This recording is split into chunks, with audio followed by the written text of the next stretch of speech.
In the bustling city of Lagos, where the streets never sleep and the air smells of roasted corn mixed with car fumes, there lived a young man named Oba. He was known everywhere for his dazzling charm and clever tongue. Wherever he went, people stopped to listen. Some said he could sell sand to a man standing in the desert. But behind his charm was an unquenchable hunger. He wanted to be rich, powerful, and untouchable. One night, as Oba sat under the dim streetlight, staring at the cracked shoes on his feet, he muttered to himself, "I deserve more than this life. I want wealth that will make people bow when they see me." His friend Tand, sitting beside him, shook his head. "Oba, remember the proverb of our elders, a man who chases two birds will lose both. Be patient. Hard work and wisdom will carry you." But Oba laughed and brushed off his friend's words. Days turned into nights, and one fateful evening, Oba met a strange old man in the marketplace. The man's eyes shone like embers, and his voice was deep and haunting. "Young man," the stranger said, "I can give you all the riches you seek. Gold, cars, houses, respect, everything. All you must do is give me your shadow." Oba laughed.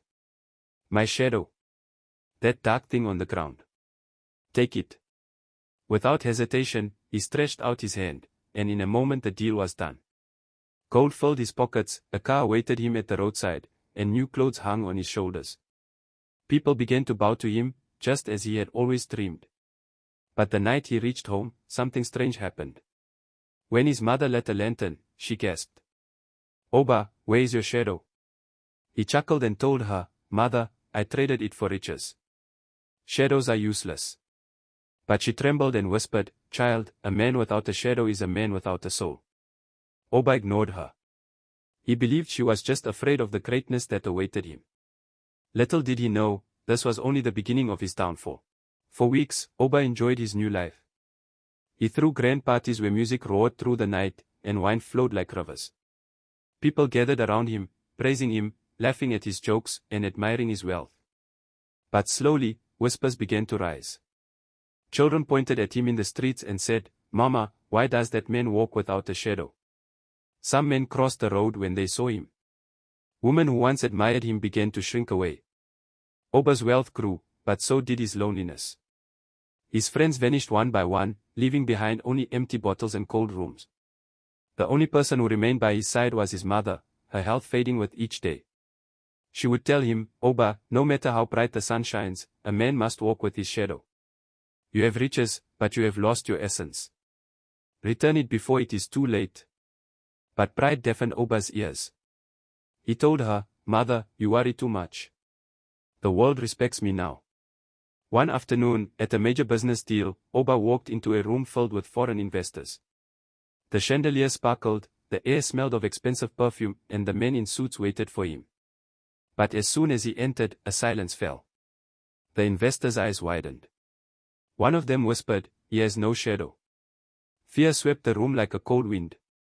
One by one, they stood up and left, refusing to deal with him. That night, Oba sat alone in his mansion, surrounded by gold he could not spend and clothes he could not wear with joy. His phone stopped ringing.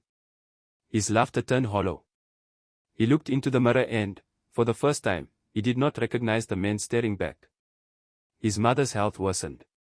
One evening, as she coughed weakly, she held his hand and said, "My son, wealth without dignity is emptiness. Go and find the old man. Reclaim your shadow before death takes me." For the first time, Oba felt the heavy weight of regret. He realized the truth he had been avoiding, his mother was right, and his soul was slipping away. But finding the old man was not going to be easy. Rumors said he only appeared to those who truly knew the value of what they had lost. So Oba began his journey. He sold his car, abandoned his mansion, and walked the dusty roads of Nigeria. For months, he searched in villages, markets, and forests. People laughed at him, others feared him. At night, he cried himself to sleep, haunted by the image of his shadowless feet under the moonlight. One rainy night, deep in the forest, Oba collapsed under a tree. Lightning tore across the sky. As he whispered his mother's words, "A man without a shadow is a man without a soul," the old man appeared again, standing tall with a cruel smile. "You want your shadow back?" the man asked. Oba nodded desperately, tears mixing with the rain. "But," the old man said slowly, "everything has a price. To regain your shadow, you must give up all your riches, your pride, and your easy life. You will start again from nothing. Oba closed his eyes. For the first time, he understood the true meaning of wealth. Take it all, he whispered. The following morning, Oba awoke with nothing. His pockets were empty, his clothes were torn, and he was lying on the bare earth. But when he looked down, there it was, his shadow, stretching faithfully beside him under the morning sun. He returned home, tired but renewed. His mother, though weak, smiled through her tears when she saw his shadow once more. She held his face and said, "Now you are my son again." Days later, she passed away peacefully, leaving him with her final words, "Never again trade your soul for the glitter of the world." From that day on, Oba lived differently. He worked honestly, building small businesses from the ground up. People respected him, not for his money, but for his integrity. And whenever young men came to him, boasting of their hunger for quick riches, Oba would take them outside, point to the ground, and say, "Look at your shadow. Guard it well, for once it is gone, no gold can replace it."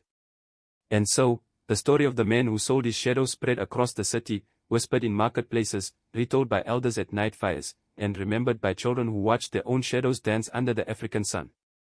The lesson was clear: in life today, people often chase fame, wealth, and power at any cost. But a man who forgets his essence, his dignity, and his soul is poorer than the beggar on the street. Oba learned the hard way, but he passed his wisdom forward.